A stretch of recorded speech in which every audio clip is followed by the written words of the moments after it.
ઉપલેટામાં દિવ્યાંગ જ્યોત દિવ્યાંગ સેવા સંસ્થા ઉપલેટા ખાતે શિવકન્યા ડોક્ટર અનુશ્રી સાય મલ્લિકા દ્વારા રાષ્ટ્રના હિત માટે સમાજના તમામ વર્ગો રાષ્ટ્રહિત માટે એકતાના ભાવથી સેવાના ભાવથી પ્રભુ શ્રી રામના નામ સાથે ભજન કાર્યક્રમ યોજાયો હતો. પહેલગામ કાશ્મીરના પહેલગામમાં જે ઘટના બની છે તે ભારત માતાના નિર્દોષ નાગરિકો અને વિદેશી નાગરિકોએ પોતાનો જીવ ગુમાવ્યો છે. તેમના દિવ્ય આત્માને પરમ કૃપાળુ પરમાત્મા શાંતિ આપે અને ઇજાગ્રસ્ત થયેલા તમામ નાગરિકો ઝડપથી સ્વચ્છ થાય તેવી પરમ કૃપાળુ પરમાત્માને પ્રાર્થના. અને તેના સિવાય પણ અત્યાર સુધીમાં કાશ્મીર તથા હિન્દુસ્તાનના નાગરિકોએ કાશ્મીર તથા હિન્દુસ્તાનની રક્ષા કરતા પોતાના ખૂનના બલિદાનથી કાશ્મીરની ભૂમિનું સિંચન કર્યું છે. મા ભવાની અંબે મા તેમજ કાલોના કાલ મહાકાલ અને ભગવાન શ્રી ગુરુદત્ત ગિરનારી તથા સદગુરુના આદેશથી રાજકોટ જિલ્લાના ઉપલેટા તાલુકામાં આવેલા દિવ્ય જ્યોત દિવ્યાંગ સેવા સંસ્થા ઉપલેટા ખાતે રાજા રામધૂનથી બાળકો સાથે પ્રાર્થના કરી, જેનાથી શહીદોના દિવ્ય આત્માને શાંતિ મળે અને આ ઘટનામાં જે લોકો ઇજાગ્રસ્ત થયા છે તેવા લોકો જલ્દી સાજા થાય અને કલયુગમાં ભગવાન શ્રી રામનું નામ તમારું બેડું પાર કરી દે. રાષ્ટ્રના હિત માટે સમાજના તમામ વર્ગો રાષ્ટ્રહિત માટે એકતાના ભાવથી સેવાના ભાવથી પ્રભુ શ્રી રામના નામ સાથે ભજન સાથે દિવ્ય જ્યોત દિવ્યાંગ સેવા સંસ્થા ઉપલેટા ખાતે દિવ્યાંગ બાળકો સાથે પ્રભુ શ્રી રામલલાના ચરણોમાં પ્રાર્થના કરીએ છીએ.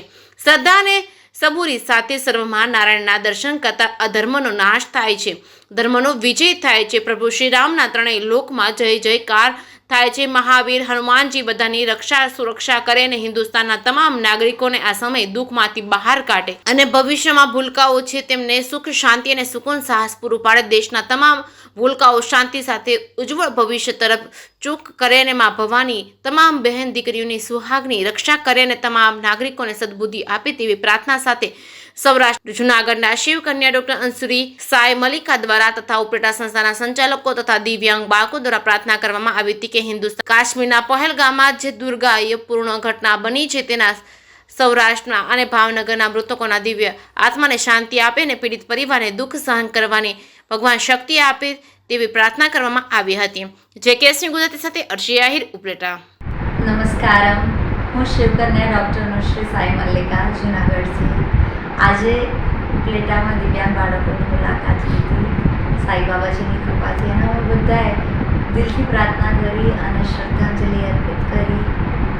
સૌ જેને બી પોતાનો અમૂલ્ય જીવ ગુમાવ્યો છે અને જે બી પીડિત છે એને બાબાજી જલ્દીથી સાજા કરી દે અને સૌને અમન ચેન શાંતિ જોડે જીવન જીવવાનો એક સંદેશો આપે.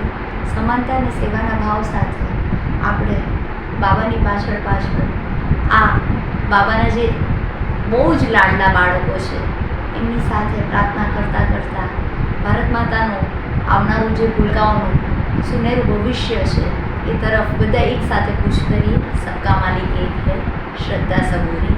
જય સાઈનાથ.